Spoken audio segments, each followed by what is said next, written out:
When we don't learn how to manage our emotions on our own, we find the need to make others responsible for them. So not only do we not learn how to feel uncomfortable emotions, which is okay, it's a part of life, we begin to make others responsible for our emotions.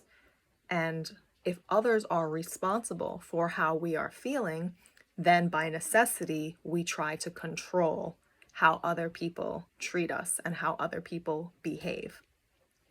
So this happens with coworkers, with people we're interacting with on the street, and in families, and of course in intimate relationships.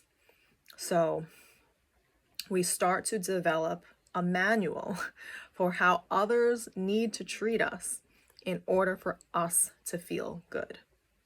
The problem, of course, with this is that it puts all of the power and responsibility for our emotional well-being into someone else's hands, usually multiple people's hands.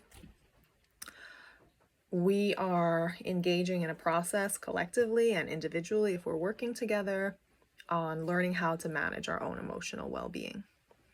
Learning how to feel, first of all, to start to decipher our own needs, and also to begin to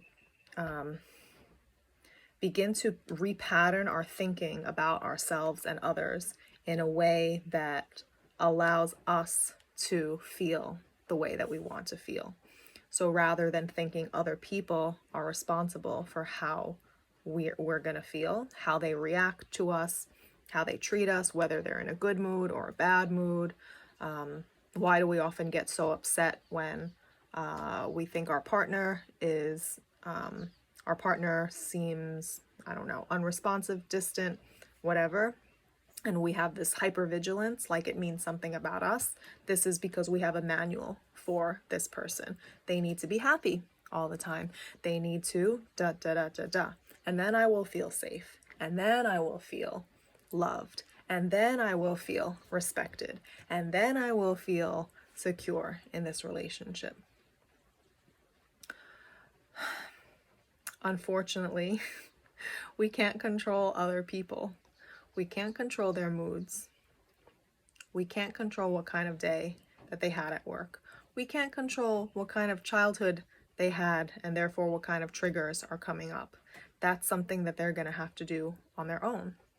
The only thing we can do is we can engage in a process of investigation, in self-awareness, in resensitizing ourselves to emotions, in understanding the connection between our thinking patterns and our emotion. We can start to do this to empower ourselves to feel the way we want to be feeling. And therefore we take back the power from other people. We bring it into our own hands. We learn how to be adults, essentially. We move out of emotional childhood and into emotional adulthood. So the purpose of this manual worksheet that I'm sharing is to do this process of self-reflection and start to see, wow, I have made my emotional state completely dependent on controlling this other person's behavior that I cannot actually control. And so it's like a recipe for unhappiness when we do this, when we externalize responsibility for our emotions. So I hope that you enjoy this process, get a lot out of it, that it's illuminating for you, and that it can create better relationships that are based on openness, honesty, self-awareness, and self-responsibility. And then two self-responsible people get to play and enjoy each other. Okay, enjoy.